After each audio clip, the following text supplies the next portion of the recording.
प्यारे बच्चों, शुभ आशीष। आप सभी कक्षा 8 के विद्यार्थियों का मिशन प्रेरणा की ई पाठशाला में स्वागत है। आज हम सामाजिक विषय के अंतर्गत इस इतिहास विषय का अध्ययन करेंगे। इसके लिए आज हम जिस पाठ पर चर्चा करेंगे वह है आपकी पाठ्यपुस्तक हमारा इतिहास और नागरिक जीवन का पाठ 8, भारत में राष्ट्रवाद का उदय एवं विकास। इस पाठ को अच्छी तरह समझने के लिए हमने इसे 3 भागों में बांट लिया है। इस पाठ के भाग 1 और भाग 2 पर हम चर्चा कर चुके हैं। आज इस पाठ का अंतिम भाग है। भाग 1 में हमने राष्ट्रीय भावना के विकास के कारणों के विषय में चर्चा की थी और भाग 2 में हमने अखिल भारतीय राजनीतिक संस्था भारतीय राष्ट्रीय कांग्रेस की स्थापना के विषय में जाना था। आज इस पाठ के तीसरे भाग में हम भारत में राष्ट्रवाद के विकास के विषय में चर्चा करेंगे।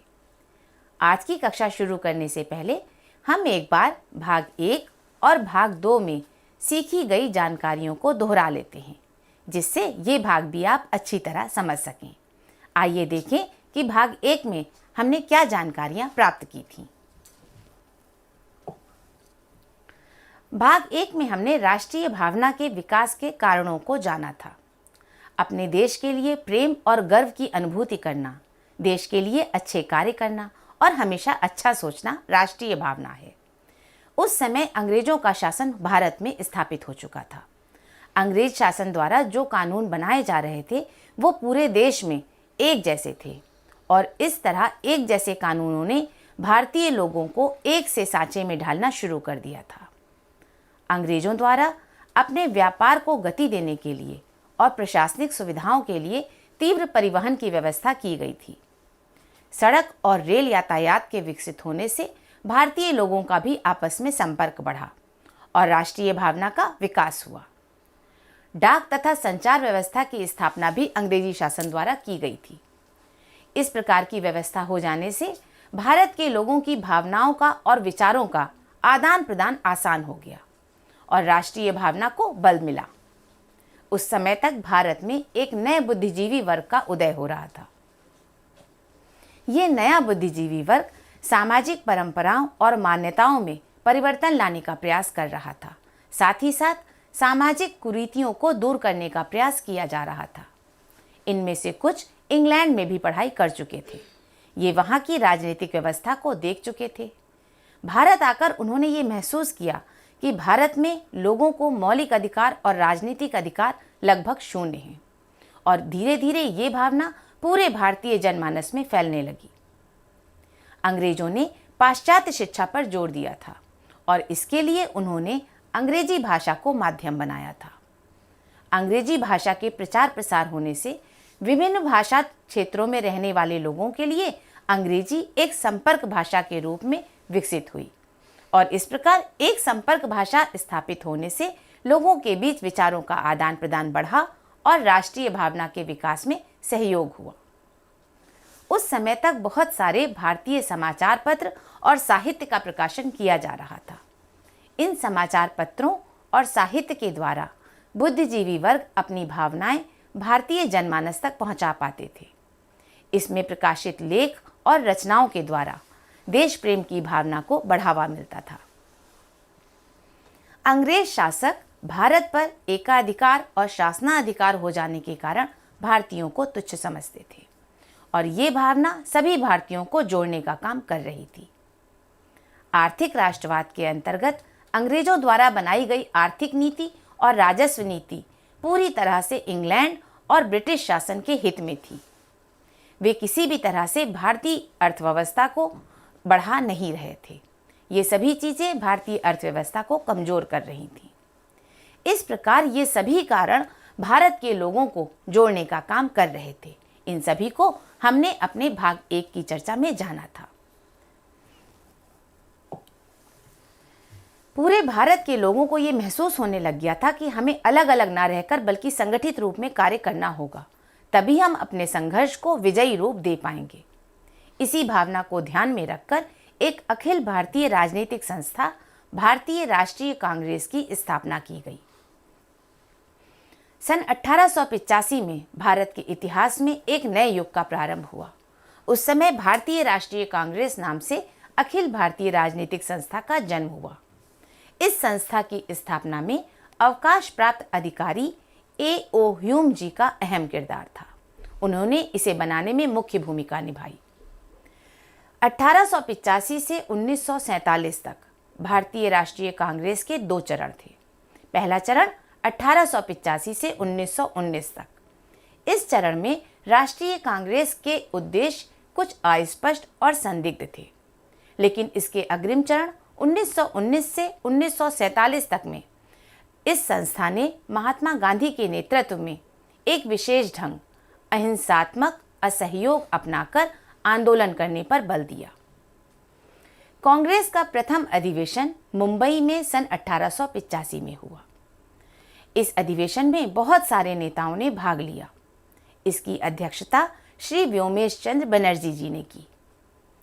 कांग्रेस के प्रथम अधिवेशन में कुछ उद्देश्य निश्चित किए गए, जिनमें मुख्य था देश के सभी राजनीतिक नेताओं और सामाजिक नेताओं को एकजुट करना, जिससे सभी के विचारों को एक जगह इकट्ठा करके कार्य योजना बनाई जा सके।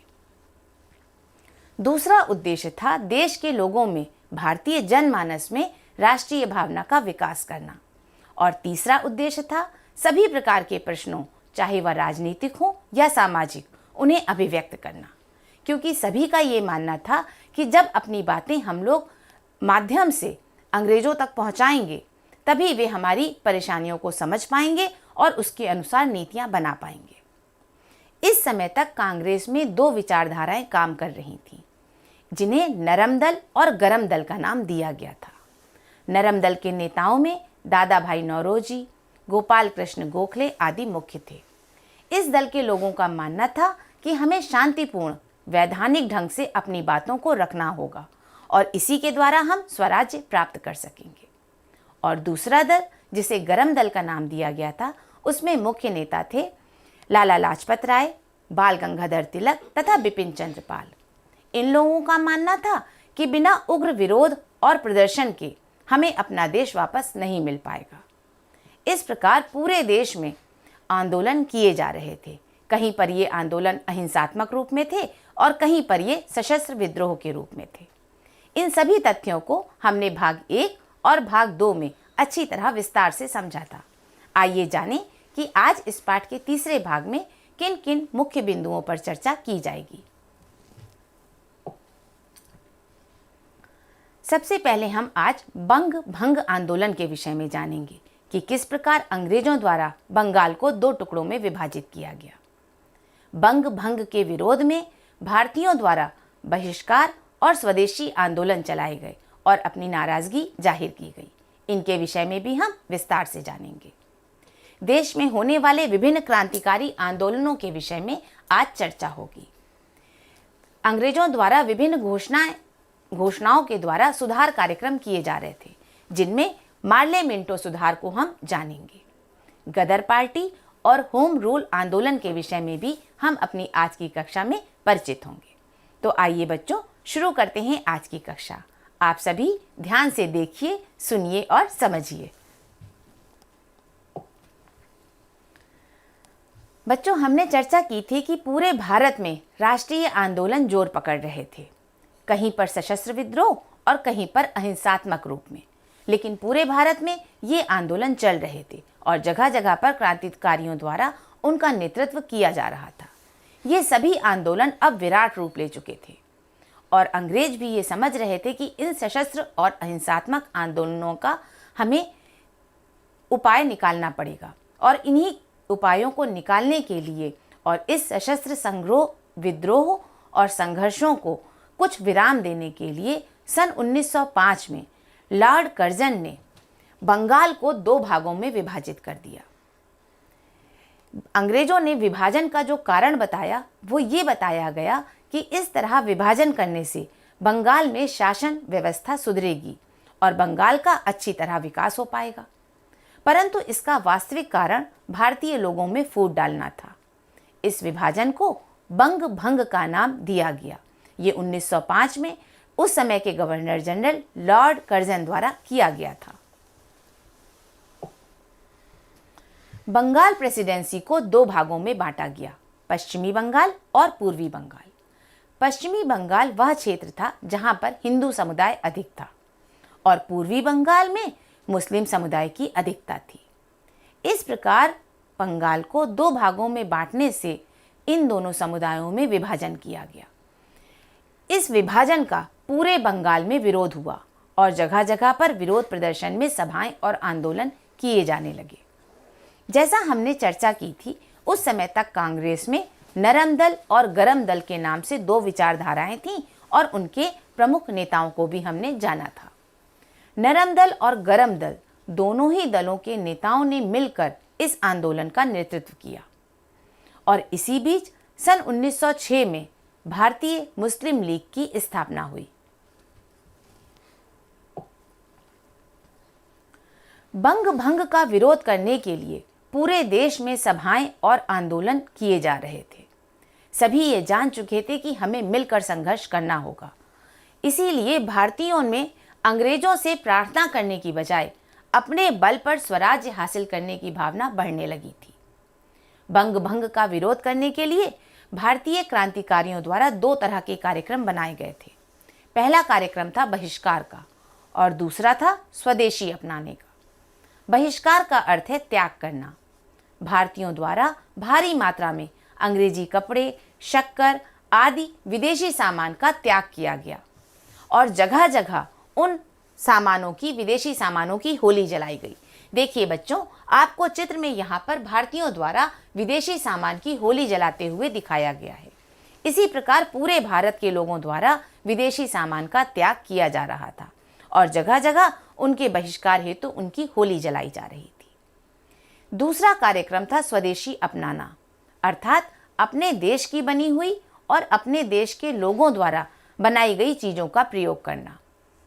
उस समय ये भावना जोर पकड़ रही थी कि हमें अगर अपना देश वापस चाहिए तो हमें स्वदेशी को अपनाना होगा, क्योंकि जब हम अपने देश की बनी हुई चीज़ों का प्रयोग करेंगे तो हमारे देश के लघु उद्योग और कुटीर उद्योगों को बढ़ावा मिलेगा और हमारे देश की उन्नति होगी। इसी भावना को ध्यान में रखकर स्वदेशी कार्यक्रम चलाए जा रहे थे। पूरे देश में स्वदेशी की भावना जोर पकड़ रही थी। उस समय भारतीय लोगों का ये मानना था कि हम अपने उद्योग लगाएंगे, अपने स्कूल कॉलेज खोलेंगे, गांव के लोगों के बीच काम करेंगे और उनकी समस्याओं को दूर करेंगे। हम अपनी पंचायत व कचहरी चलाएंगे। हम अपने विकास के लिए अंग्रेजों पर निर्भर नहीं रहेंगे और अपनी आत्मशक्ति बढ़ाएंगे। इस तरह के कार्य करने से हमारे देश की उन्नति होगी। हमारी अंग्रेजों पर निर्भरता खत्म होगी और हम आत्मनिर्भर बन पाएंगे। इस तरह का स्वदेशी कार्यक्रम पूरे भारत में जोर पकड़ रहा था और सभी के द्वारा स्वदेशी सामान को अपनाया जा रहा था। ये स्वदेशी कार्यक्रम अपनाने से भारत की उन्नति सफल हो सकती थी।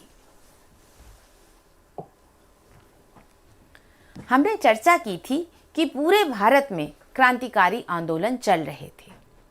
ब्रिटिश शासन द्वारा राष्ट्रीय आंदोलनों के क्रूर दमन के कारण कुछ देशभक्तों ने स्वतंत्रता प्राप्ति के लिए सशस्त्र क्रांति का मार्ग अपनाया, क्योंकि अंग्रेजों द्वारा सभी आंदोलनों का बड़ी तेजी से दमन किया जा रहा था। बहिष्कार आंदोलन और स्वदेशी आंदोलन जैसे अहिंसात्मक आंदोलनों का भी अंग्रेजों द्वारा क्रूर दमन किया जा रहा था। इसलिए कुछ देशभक्तों ने स्वतंत्रता प्राप्ति के लिए सशस्त्र क्रांति का मार्ग अपनाया। उनका मानना था कि अंग्रेजों के द्वारा हम अपना देश तभी वापस ले सकते हैं जब हम उग्र प्रदर्शन और सशस्त्र क्रांति करेंगे। क्रांतिकारी शीघ्र परिणाम के इच्छुक थे और अहिंसात्मक आंदोलन के द्वारा शीघ्र परिणाम मिलना दिखाई नहीं दे रहा था। इसीलिए कुछ क्रांतिकारियों का सशस्त्र क्रांति में विश्वास था और वे ये चाहते थे कि सशस्त्र क्रांति के द्वारा हम अपना देश अंग्रेजों से वापस ले लें। इस समय बंगाल, पंजाब और महाराष्ट्र में क्रांतिकारी आंदोलनों ने गति प्राप्त कर ली थी। इनका विश्वास था कि क्रांति से ही देश को आजाद कराया जा सकता है। क्रांतिकारियों ने बंगाल में अनुशीलन समिति की स्थापना की।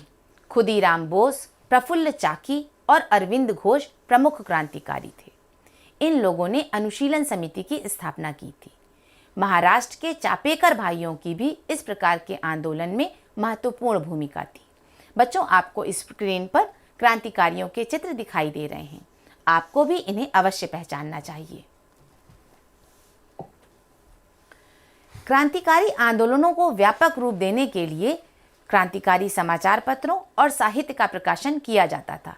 इसकी चर्चा हमने अपने भाग 1 और भाग 2 में भी की थी। ये क्रांतिकारी समाचार पत्र और साहित्य प्रकाशन लोगों के लिए एक साधन थे जिनसे उनकी राष्ट्रीय भावना को बल मिलता था। क्रांतिकारी लोग अपने विचारों को इन माध्यमों से भारतीय जनमानस तक पहुंचा पाते थे। क्रांतिकारी आंदोलन को व्यापक बनाने के लिए समाचार पत्रों का प्रकाशन किया जा रहा था। बंगाल के संध्या और युगांतर तथा महाराष्ट्र का काल प्रमुख समाचार पत्र थे जो उस समय प्रकाशित किए जा रहे थे। इन समाचार पत्रों से लोगों में राष्ट्रीय भावना का विकास हो रहा था। अंग्रेजी शासन ये समझ रहा था कि जो नया बुद्धिजीवी वर्ग उदय हुआ है वह अपने मौलिक अधिकारों और राजनीतिक अधिकारों से परिचित है और वो धीरे धीरे ये भावना भारतीय जनमानस तक भी पहुंचा रहे हैं। इसलिए राष्ट्रीय आंदोलनों को कुछ प्रभाव उनका कम करने के लिए अंग्रेजी शासन द्वारा कुछ सुधारों की घोषणा की जा रही थी। इनमें 1909 में अंग्रेजी शासन द्वारा किया गया मार्ले मिंटो सुधार प्रमुख है। इस सुधार के अंतर्गत 1909 में ब्रिटिश सरकार ने कुछ नए सुधारों की घोषणा की। भारत में काउंसिल के सदस्यों की संख्या 16 से बढ़ाकर 60 कर दी गई। साथ ही मुस्लिम समुदाय के लिए सीट आरक्षित करके उनका पृथक निर्वाचन करने की व्यवस्था की गई। इन सुधार कार्यक्रमों से भारतीयों में असंतोष कम नहीं हुआ, क्योंकि वो जानते थे कि इन छोटे छोटे उपायों से भारतीय लोगों को उनकी सत्ता वापस नहीं मिल पाएगी। इसी सुधारों के क्रम में 1911 में जब उस समय के ब्रिटिश सम्राट जॉर्ज पंचम भारत आए तो उन्होंने दिल्ली आकर बंग भंग को रद्द कर दिया और बंगाल को पुनः एक कर दिया। साथ ही कोलकाता के स्थान पर दिल्ली को राजधानी बना दिया। लेकिन उनके इन सुधार कार्यक्रमों से भी राष्ट्रवादी संतुष्ट नहीं थे, क्योंकि वो जानते थे कि भारतीय सत्ता अभी भी अंग्रेजों के ही हाथ में है। इस युद्ध काल में बंगाल, महाराष्ट्र और उत्तर भारत के अनेक क्षेत्रों में सशस्त्र राष्ट्रवादी विद्रोह की योजना तैयार होने लगी थी। सभी ये चाहते थे कि भारत को अंग्रेजों से मुक्ति मिलनी चाहिए। भारत के बाहर रहने वाले भी देशभक्त भी इस कार्यक्रम में भाग लेना चाहते थे। भारत के बाहर अमेरिका और कनाडा में बसे भारतीय देशभक्तों ने सन 1913 ईस्वी में गदर पार्टी की स्थापना की। इस पार्टी के प्रमुख नेता लाला हरदयाल थे, जिनका चित्र आप यहाँ स्क्रीन पर देख रहे हैं। इस पार्टी के अन्य प्रमुख सदस्यों में रास बिहारी बोस, राजा महेंद्र प्रताप, बरकत उल्लाह, उबैद उल्लाह सिंधी, भगवान सिंह तथा सोहना सेन भकना आदि अधिक सक्रिय थे। गदर पार्टी की ओर से एक सामाजिक पत्र गदर नाम से प्रकाशित होता था और ये सामाजिक पत्र भी लोगों में देश प्रेम की भावना को बढ़ाने का काम करता था। कुछ समय बाद सन 1914 ईस्वी में प्रथम विश्व युद्ध आरंभ हो गया। इंग्लैंड ने युद्ध में लड़ने के लिए भारतीय जनता और भारतीय साधनों का पूर्ण उपयोग किया। सेना में बड़ी मात्रा में भारतीयों की भर्ती की गई और ब्रिटिश सरकार ने करोड़ों रुपए भारत से ले जाकर युद्ध में खर्च किए। इस प्रकार इंग्लैंड द्वारा भारतीय मानव संपदा और धन संपदा दोनों को ही अपने हित के लिए युद्ध में झोंक दिया गया। भारत के कुछ नेताओं ने ब्रिटिश सरकार की मदद करना चाहते थे। वे चाहते थे कि इस समय इंग्लैंड में साथ दिया जाए इंग्लैंड का, जिससे उन्हें भारतीय स्वशासन के लिए कुछ घोषणाएं करना आसान हो। और दूसरा दल ये चाहता था कि इस समय इंग्लैंड पर दबाव बनाया जाए, जिससे स्वशासन के विषय में घोषणाएं जल्दी की जाएं। ब्रिटिश शासन ने भी कांग्रेस की मांगों को पूरा करने का आश्वासन दिया था और इसी आधार पर भारतीयों ने विश्व युद्ध में ब्रिटिश सरकार की सहायता भी की थी। किंतु युद्ध की समाप्ति के बाद अंग्रेज अपने वादे से मुकर गए और उन्होंने भारतीय राष्ट्रीय कांग्रेस की किसी भी मांग को पूरा नहीं किया। सन 1916 में कांग्रेस के दोनों दल, नरम दल और गरम दल के बीच में समझौता हो गया। साथ ही कांग्रेस और मुस्लिम लीग में भी समझौता हो गया। इसी समय श्रीमती एनी बेसेंट और लोकमान्य बाल गंगाधर तिलक ने होम रूल आंदोलन प्रारंभ किया। इन दोनों का ही चित्र आपको स्क्रीन पर दिखाई दे रहा है। लोकमान्य बाल गंगाधर तिलक के विषय में हमने भाग 2 में भी चर्चा की थी। हमने जाना था कि उन्होंने एक नारा दिया था, स्वराज्य हमारा जन्मसिद्ध अधिकार है और हम इसे लेकर रहेंगे, और लोगों में देशभक्ति की भावना का विकास किया था। होम रूल आंदोलन का अर्थ है ब्रिटिश साम्राज्य के अधीन रहते हुए संवैधानिक तरीके से स्वशासन प्राप्ति के लिए चलाया जाने वाला आंदोलन। अर्थात उस समय ब्रिटिश साम्राज्य के अधीन रहते हुए क्रांतिकारी शांतिपूर्ण ढंग से बिना किसी कानून को तोड़े आंदोलन कर रहे थे।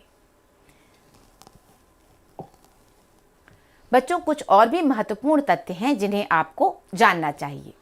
सन 1895 और 1905 में एक छोटे एशियाई देश जापान ने बड़े देश चीन और पश्चिमी देश रूस को युद्ध में हरा दिया था।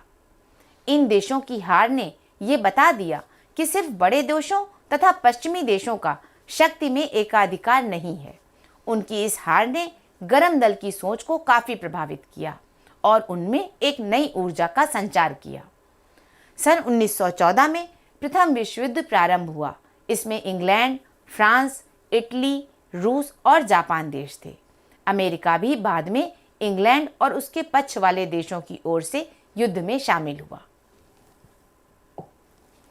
बच्चों, इस प्रकार आज हमने देश में होने वाले विभिन्न आंदोलनों और अंग्रेजों द्वारा किए जा रहे सुधार कार्यक्रमों के बारे में जाना।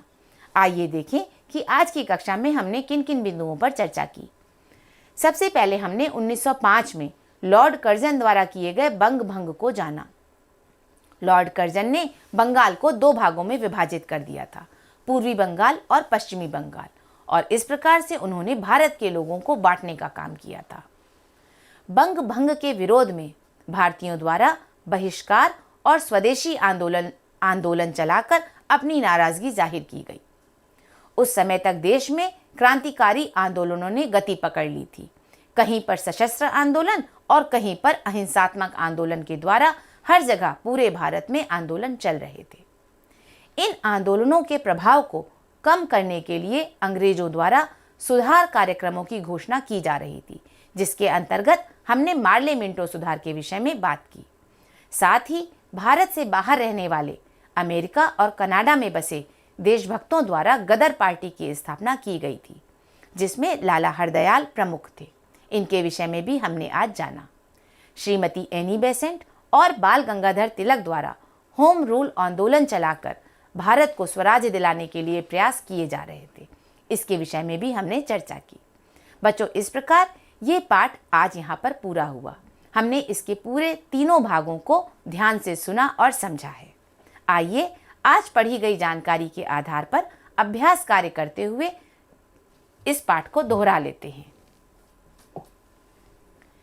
हमें पहला प्रश्न करना है, मिलान कीजिए। हमारे पास यहाँ पर 2 तालिकाएं दी हुई हैं। एक तालिका में है भारतीय मुस्लिम लीग, बंग भंग आंदोलन, मार्ले मिंटो सुधार, होम रूल आंदोलन तथा गदर पार्टी, तथा दूसरी तरफ हमें सन दिए हुए हैं। सन 1905, सन 1916, सन 1906, सन 1913 और 1909। आइए देखें इनका मिलान किस प्रकार किया जाएगा।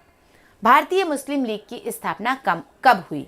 बच्चों, आपने पूरी चर्चा को ध्यान से सुना है और आपको याद होगा सन 1906 में भारतीय मुस्लिम लीग की स्थापना हुई थी। बंग भंग आंदोलन कब हुआ था बच्चों? जी हाँ, बंग भंग आंदोलन 1905 में लॉर्ड कर्जन के द्वारा किया गया था।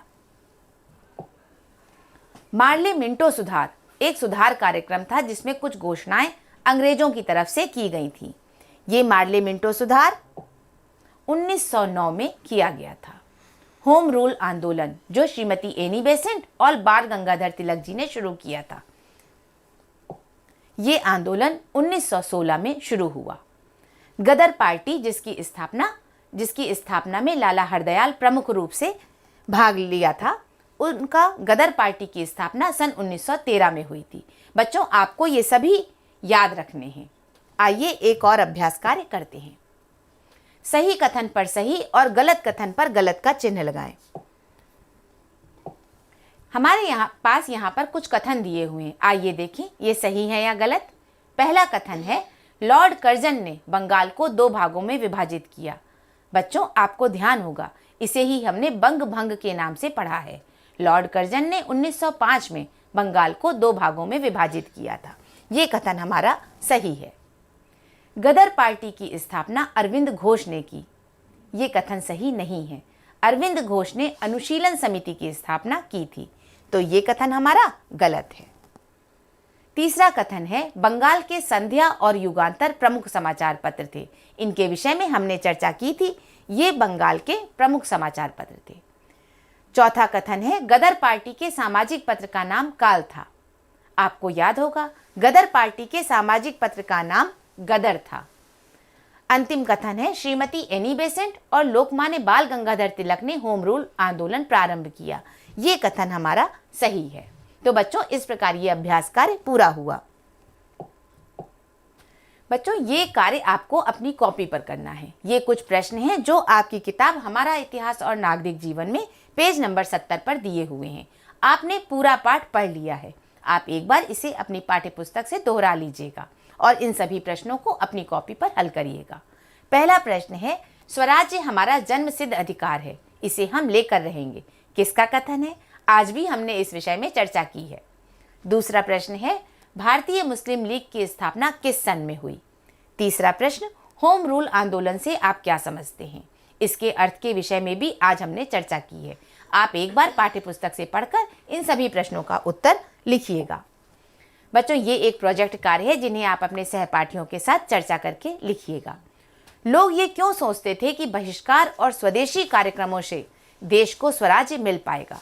चर्चा के मुख्य बिंदुओं को आप एक प्रोजेक्ट कार्य के रूप में लिखिए। बच्चों, इस प्रकार आपका पाठ 8 भारत में राष्ट्रवाद का उदय एवं विकास के 3 पाठ खत्म हुए। आशा है ये पाठ आपको अच्छी तरह समझ में आ गया होगा। आप इसके सभी अभ्यास कार्य अपनी कॉपी पर कीजिएगा। हम एक नए पाठ के साथ अगली कक्षा में आपसे फिर मिलेंगे। तब तक आप सभी अच्छी तरह पढ़ाई करते रहिए और स्वस्थ रहिए। धन्यवाद बच्चों।